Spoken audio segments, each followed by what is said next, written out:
You know what time it is? Hell yeah, I know what time it is. I just got through watching the Flintstones.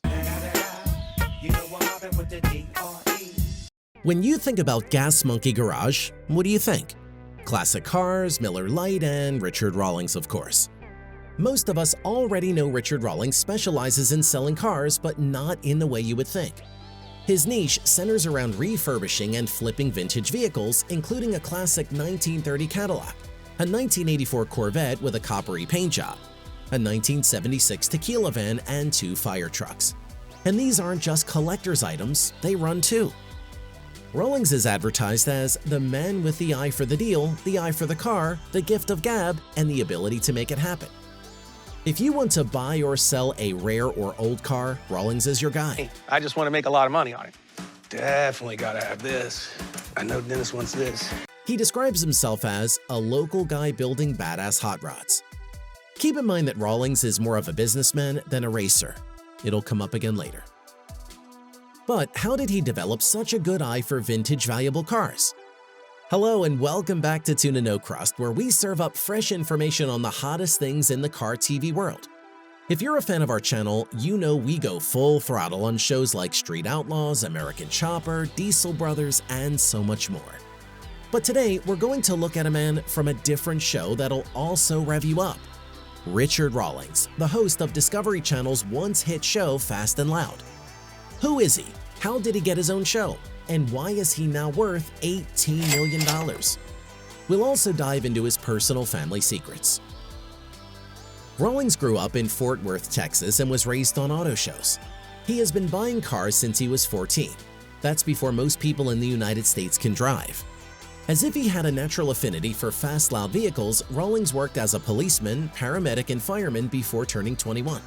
He also navigated the briskly paced world of printing and advertising with his own company, Lincoln Press, but would later sell that business to return to his passion for cars. In 2002, Rawlings opened his first custom car shop, Gas Monkey Garage, in Dallas, Texas. The shop specializes in remodeling and reanimating old cars that other people would see as junk. More specifically, they focus on hot rods and muscle cars. According to an interview from 2006, they make cars that, number 1, you can drive, and number 2, are just badass, scare women and children. The shop has shipped hot rods around the world. 10 years later, the Discovery Channel approached Rawlings to make a show. That show was called Fast and Loud. On Fast and Loud, Rawlings covers everything you could ever want to know about refurbished cars, from acquiring rare vintage models to making them work again. You can see where he gets them, how he fixes them, and how hard it can be to resell an older model. The show officially ended in 2020 for obvious reasons, as well as maybe some that were hidden beneath the surface. We'll get to that later. By the way, we aren't sponsored, but if Fast and Loud was one of your favorite shows, you can buy any piece of merchandise on Gas Monkey Garage's website right now to be entered to win $200,000. Ever since Fast and Loud, more and more opportunities have opened for Rawlings. For example, he partnered with Dodge to make car commercials.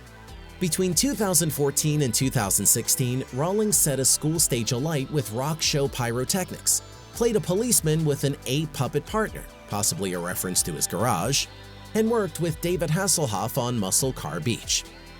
Rawlings also had a healthy relationship with NASCAR before 2020, mostly via sponsorship deals. He is currently sponsoring a motorcycle race on the Isle of Man, a small island between England and Ireland. Generally speaking, he likes sponsoring NASCAR, monster trucks, motorcyclists, and even snowmobile teams, because he usually doesn't have time to race himself. To use Rawlings' own words, sadly, because I've spent so much time of my life working, I haven't got the opportunity to have the seat time that I would like to have to be a driver or a rider or a whatever. So sponsorships allow me to be a part of it, be in the mix, and let the guys that are really good at what they do what they do. But this doesn't mean he's never raced. In May 2007, Rawlings and his co-pilot Dennis Collins attempted to break the speed record for a cannonball run. That is, an unofficial race from one coast of America, usually New York, to the other, usually California. The reason that the Rawlings-Collins record of 32 hours 51 minutes is contested was that the distance and time didn't quite match up. People were betting on this race, so the results mattered. He also won the Gumball 3000 and 2 Bull Run races. Rawlings also hit the racetrack in 2017 under a different guise. It was the first time he had ever driven a pace car, which is a type of race car that makes sure the track is clear for the competitors. It also herds the competitors so that there is not a huge gap between them during a designated caution period. Seeing as pace cars have flashing lights and go very fast, it must have been nostalgic for the former fireman. Of course, Rawlings has a life outside of his garage. He had a brief marriage with Karen K. Grames in 1993, but it barely lasted a year. His marriage with Suzanne Marie Mergelet in 1990 lasted a lot longer but was still spotty, with a divorce in 2009, a remarriage in 2015, and an announcement of another divorce on his Twitter on March 11, 2019. He is currently married to Katarina DIDN Rawlings, with plenty of photos of the couple on Instagram. Rawlings has commented about how being happy at home leads to being happier at work, so we wish the best for the relatively new couple. It's a little unclear whether Rawlings has kids or not, and here's why. While there haven't been any kids between Rawlings and his wives, he does or did have a stepson. In 2019, Rawlings' stepson Sinjin Venegas handled social media work for Gas Monkey Garage. The remarriage probably invalidates any claim that Venegas would have to be Rawlings' son, and the social media arrangement may have dissolved with the new marriage. We couldn't find any sources confirming or denying who runs the accounts today. If you know, please respond in the comments and leave a source. Why all the bad marriages? Rawlings may be hard to work with both on and off the set. It does look really good. Let's take it for a ride. Well, it looks really good. We couldn't get it running.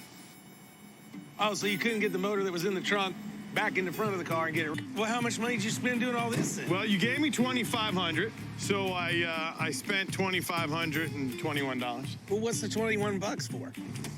The guys wanted tacos, so I got them tacos. Hell yeah. He has a reputation as a rough boss, so many people have left Gas Monkey Garage over one thing or another that they started their own spin-off show, also on Discovery Channel. Oh, we all know he doesn't do any work. That's what we're talking about right there. The way you gotta look at it is, they owe me rent money, they're always behind, they're bitching and complaining because it's hot. We brought them a fan, we brought them some ice. That's where air conditioning came from in the first place. So, they're just getting started, and so is the ice. Fast and Loud has another related show, Garage Rehab, that fixes dying auto repair shops under Rawlings' watchful eye. But note that he's not the only person on board. Interestingly, while Rawlings admits that Fast and Loud did him proud, he says that TV may have been too chaotic for him, and that he felt like he had peaked on the network. He is currently planning new projects for Gas Monkey Garage and investing in the metaverse and NFTs. Fast and Loud may be gone, but we can be sure that Gas Monkey Garage will have something amazing waiting just around the corner. Rawlings is extremely dedicated to his work. In several of the episodes, he mentions how a given car might set him back thousands of dollars to restore. Despite the potential losses, he mentioned working on a bus from '87 because he could. No one summarizes his workday quite like Rawlings himself. At the end of the day, I get paid to drink beer and play with cars. For a lot of men, that's living the dream. So that's the life of Richard Rawlings, repaired and repainted into one slick video. His life story paints the picture of a guy who lives for his passions, possibly at the expense of interpersonal relationships. What fact did you find the most surprising? Have you seen Fast and Loud, the spin-offs, or both? Are there any cars on Gas Monkey Garage's website that make you go, wow? Would you buy an NFT based on one of Gas Monkey's cars and drive it around the metaverse? Let us know in the comments below, and don't forget to like, subscribe, and ring that bell before driving off into the sunset. We'll see you next time.